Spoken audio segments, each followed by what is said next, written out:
Hello दोस्तों, मैं निकिता चौधरी स्वागत करती हूँ आप सभी का हमारे आज के सेशन में, स्पेशल सेशन में, जहां हम बात करेंगे वाटर स्ट्राइक के बारे में। ये आपने थंबनेल में देख ही लिया होगा।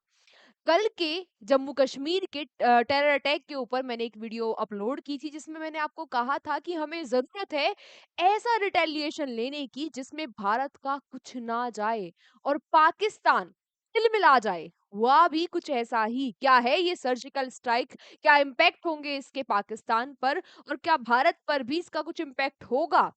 कैसे भारत इंटरनेशनल प्रेशर को हैंडल करेगा? क्या है ये इंडस वाटर ट्रीटी? हम इस सेशन में सारी चीजें जानेंगे, डिटेल में जानेंगे। तो शुरू करते हैं। भारत ने एक बड़ा वार किया है पाकिस्तान के ऊपर, एक बहुत ही सिस्टमेटिक वार किया है। और कल भी मैंने आपको कहा था कि हम 140-45 करोड़ लोगों की सबकी अपनी अपनी जिम्मेदारी है। आर्मी अपना काम कर रही है, हमारी इंटेलिजेंस एजेंसीज अपना काम कर रही है, वहां पे बीएसएफ वगैरह अपना काम कर रहे हैं, हमारे पीएम सीएम सब अपना काम कर रहे हैं और हमें अपना काम करना है। और वही काम मैंने कहा था ना, हमें अपना काम करना है, शांति बनाए रखनी है, शांतिपूर्ण एकजुट होकर हमें मांग करनी है बड़े रिटेलिएशन की। और वो बड़ा रिटेलिएशन सामने आ चुका है और ये सिर्फ शुरुआत है अभी, है ना। ऐसा नहीं है हमने कह दिया कि भाई बस हमने बस इतना ही करना था। ये एक शुरुआत है और शुरुआत ही इतनी भयंकर की है कि पाकिस्तान पूरा हिल जाएगा। भारत ने इस बार एयर सर्जिकल नहीं बल्कि इस बार भारत ने पाकिस्तान पर की है वाटर स्ट्राइक। क्या है ये जानते हैं। देखो, आपको पता ही होगा अटैक के बारे में, आपको पता ही होगा। अब उसके बारे में मैं अलग से और क्या बताऊं आपको। कल की क्लास में भी हमने जाना था, कल के सेशन में भी पहलगांव में जो हुआ वो बहुत ही दुखदपूर्ण था और उसका बदला लेना तो बनता था। तो अभी इनिशियल स्टेज में भारत ने बदले के लिए जो 5 बड़े फैसले लिए हैं वो मैं आपको एक बार बता देती हूँ। वो फैसले क्या-क्या है? भारत ने जो हाई कमीशन है, इंडिया और पाकिस्तान का हाई कमीशन है, जिसमें अभी 55 मेंबर होते हैं, इनको कम करके 30 मेंबर करने की बात की है। इसके अलावा क्या हुआ है? इसके अलावा जितने भी पाकिस्तानी भारत आए थे सार्क के वीजा के थ्रू, भारत ने कह दिया है कि विद इन 48 आवर्स अपने देश वापस चले जाओ, भारत को छोड़ दो। ठीक है, इसके अलावा इंडस ट्रीटी पर अभी हम आएंगे। भारत ने इंडस ट्रीटी जो 1960 की इंडस ट्रीटी है, इसको हम डिटेल में जानेंगे। 1960 की जो इंडस वाटर ट्रीटी है उसको सस्पेंड कर दिया है और कहा है कि जब तक पाकिस्तान ये टेररिज्म को फंड करना बंद नहीं करेगा तब तक हम ये सस्पेंशन नहीं हटाएंगे।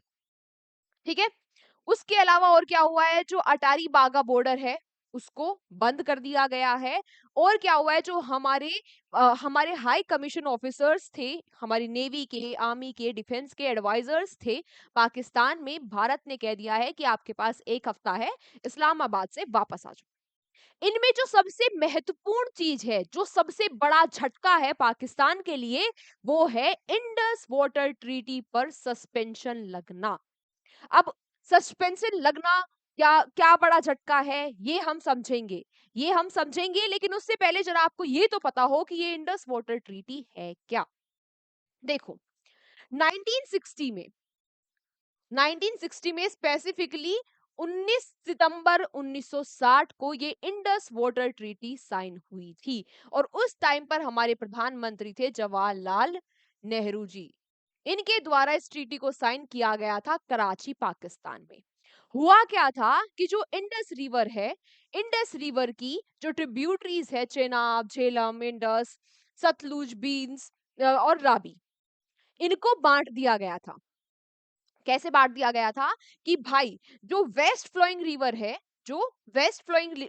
जो कि ये 3 है, ये आई थी पाकिस्तान के हिस्से में। और सतलुज, बीस और रावी जो कि ईस्ट फ्लोइंग रिवर है, ये आई थी भारत के हिस्से में। पर ये जो ट्रीटी है, अच्छा, ये जो ट्रीटी है इसको कहा जाता है कि अब तक की ये सबसे सक्सेसफुल वाटर ट्रीटी मानी जाती है अब तक के इतिहास में। है ना, बहुत अच्छी बात है, अब तक के इतिहास में मानी जाती है।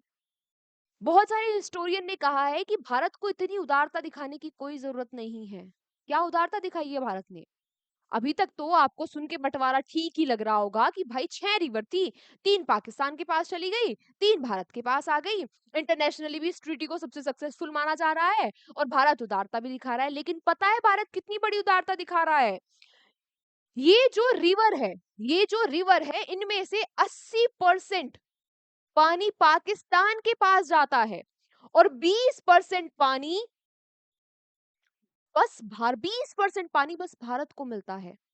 इस ट्रीटी को जवाहरलाल नेहरू की एक बड़ी बड़ी गलतियों में शामिल किया जाता है कि भाई आप माने ही क्यों थे इस बात पर, है ना?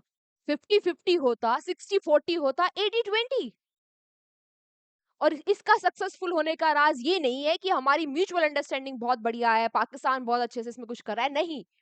ये ट्रीटी सक्सेसफुल इसलिए है क्योंकि अब तक भारत ने इस पर कोई भी एक्शन नहीं लिया था। हम बस मानवता दिखा रहे थे कि ठीक है भाई चलो दे दिया, उदारता दिखा रहे थे।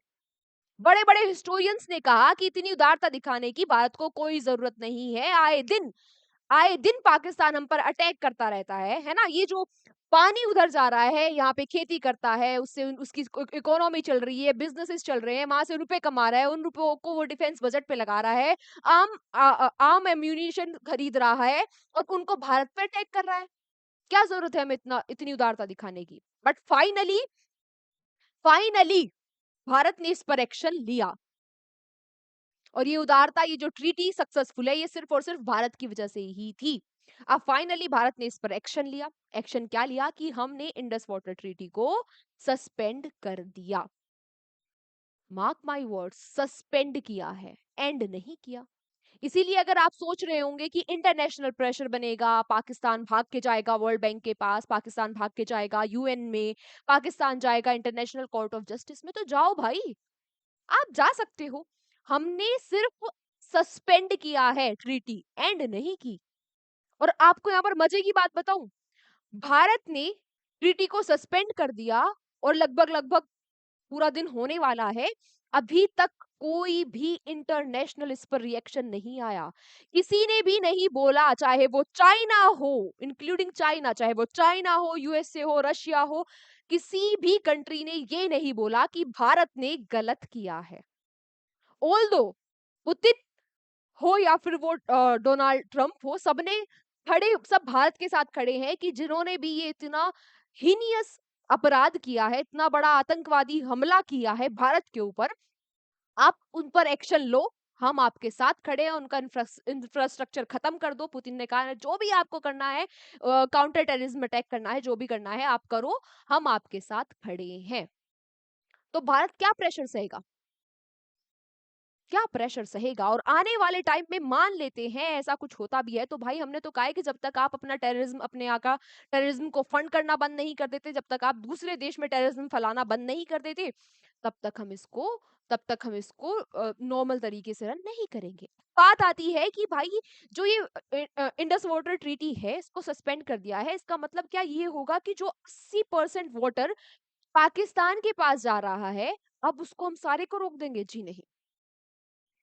पहली बात तो इतनी हमारे पास इंफ्रास्ट्रक्चर ही नहीं है कि हम 80% ये सारा का सारा पानी जो पाकिस्तान में जा रहा है, उसको रोक कर अपने देश में रख सके। उसके लिए बड़े-बड़े डैम्स, बड़ा-बड़ा इंफ्रास्ट्रक्चर चाहिए, बड़े-बड़े डाइवर्जन प्लान्स चाहिए, जो अभी तक भारत के पास नहीं है। लेकिन इसका मतलब ये भी नहीं है कि हम पाकिस्तान को ठेस नहीं पहुंचा सकते। जितने भारत के पास इंफ्रास्ट्रक्चर्स हैं, वो इनफ है। भारत जिनसे पाकिस्तान को अपनी अपनी छोटी उंगली पर नचा सकता है। कैसे? देखो, हम क्या कर सकते हैं? देखो, ये तो बहुत बड़ी बात होगी कि हम पानी रोक दें, हम 80 का 80% पानी रोक दें, तब तो एकदम से तबाही मच जाएगी, है ना? अगर अगर हम डेटा शेयर भी ना करें पाकिस्तान के साथ, अगर हम डेटा शेयर भी ना करें कि कब फ्लड आ रही है, कितना पानी रिलीज कर रहे हैं, कितना रुक रहा है, अगर हम ये डेटा भी शेयर ना करें पाकिस्तान के पास, तो पाकिस्तान की ऐसी कम तैसी हो जाएगी। कैसे? उनको पता ही नहीं चलेगा कि भाई कब कब पानी आ रहा है, कब नहीं आ रहा, कब बाढ़ जैसी स्थिति होगी, क्या होगा, कैसे होगा, उनको कुछ पता नहीं चलेगा। और हम डेटा शेयर नहीं कर रहे हैं, इसका मतलब हम कोई क्राइम नहीं कर रहे हैं।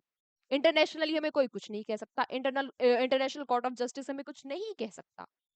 वर्ल्ड बैंक हमें कुछ नहीं, वैसे भी नहीं कहेगा भाई। वर्ल्ड बैंक किनके ऊपर प्रेशर बनाता है कि भाई जिनके ऊपर बहुत ज्यादा लोन हो, वो लोन ही नहीं चुका रहे हो, तो वो अपने लोन का प्रेशर बनाता है। हमारे पास उतना लोन है भी नहीं वर्ल्ड बैंक का कि हम प्रेशर सहेंगे। और दूसरी बात, हम कुछ गलत कर ही नहीं रहे हैं। आज तक हमने इतनी उदारता दिखाई है, आज बस हम उस उदारता को थोड़ा कम कर रहे हैं, खत्म थोड़ी ना कर रहे हैं। अब बात करते हैं कि इसका पाकिस्तान को क्या नुकसान होगा।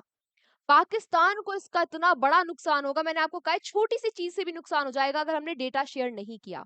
मान लेते हैं कि पाकिस्तान में अभी जो खेती होगी, खेती लगनी शुरू होगी, शायद अब धान लगेंगे, है ना? या धान की जो खेती होगी या फिर कोई भी वो अब फसल लगाएगा अपनी, हमने पानी रोक दिया।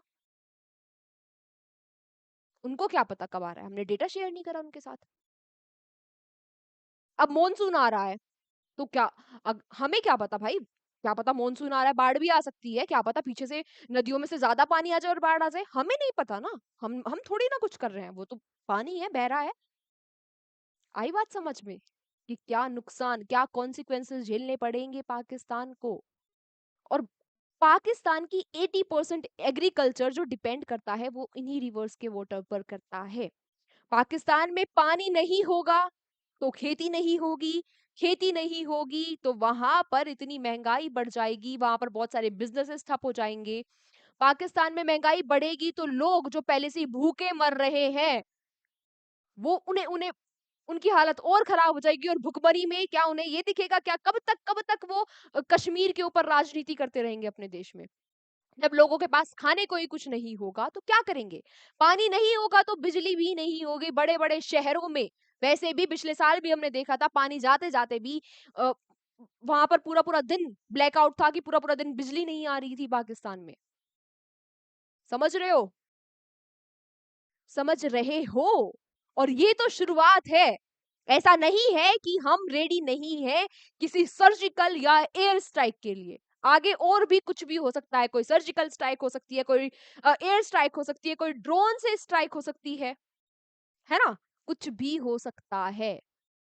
इसीलिए मैंने आपको कहा था कि जब तक हमारे इंटेलेक्चुअल लोग एनालाइज कर रहे हैं कि क्या करना है, कैसे करना है, सारी चीजों को सिस्टमेटिक तरीके से एनालाइज कर रहे हैं, तब तक हमें एक पीसफुल मांग करनी है, एक बड़े रिटेलिएशन की मांग करनी है। और जो पाकिस्तान हमें प्रोवोक कर रहा था, अब क्या करेगा? हेल्पलेस। हाँ, अब वो तिलमिलाया हुआ है तो हो सकता है अ, वैसे भी बुद्धि तो घुटनों में है, तो घुटनों वाली बुद्धि को यूज करके वो कोशिश करे अपनी तरफ से कोई अटैक जैसा कुछ करने की और चीजें खराब करने की। हम उस तरीके से भी रेडी है। बात समझ में आई? यहाँ तक चीजें क्लियर है?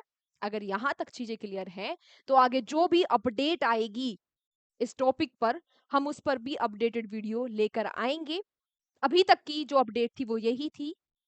बाकी एक और टिक्का ऑपरेशन जो चलाया है, उसके तहत हमारी आर्मी ने 2 टेररिस्ट को मार भी गिराया है। ये वाली एक और चीज हो रही है ना? बाकी इस पर जो अपडेट होगी हम उस पर भी वीडियो लेकर आएंगे। इस टॉपिक को हम पूरा 360 कवर करेंगे, चीजों को समझेंगे। ये हमें पता तो होना जरूरी है ही, एग्जाम के पॉइंट ऑफ व्यू से भी ये अब इम्पोर्टेंट हो गया है मुद्दा, है ना? तो क्रिएटिविटी के बारे में हमें ये सारी चीजें पता होनी चाहिए। बाकी मिलते हैं आपसे अपने डेली करंट अफेयर्स वाले सेशन में, जो कि सुबह 7 बजे होता है। इसके अलावा कल फ्राइडे है और कल शाम को हमारी आरंभ बैच की क्लास भी है, जिसमें जो कि एक आरंभ बैच मतलब एक फ्री सीरीज है यूट्यूब पर, जिसमें हम स्टैटिक जीके के टॉपिक्स को कवर करते हैं। अब आपसे वहां मुलाकात होगी, तब तक कोई अगर अपडेट आती है तो उस पर भी आपको अपडेटेड वीडियो मिल जाएगी। तब तक अपना ध्यान रखिए, टेक केयर, बाय बाय, जय हिंद, जय भारत।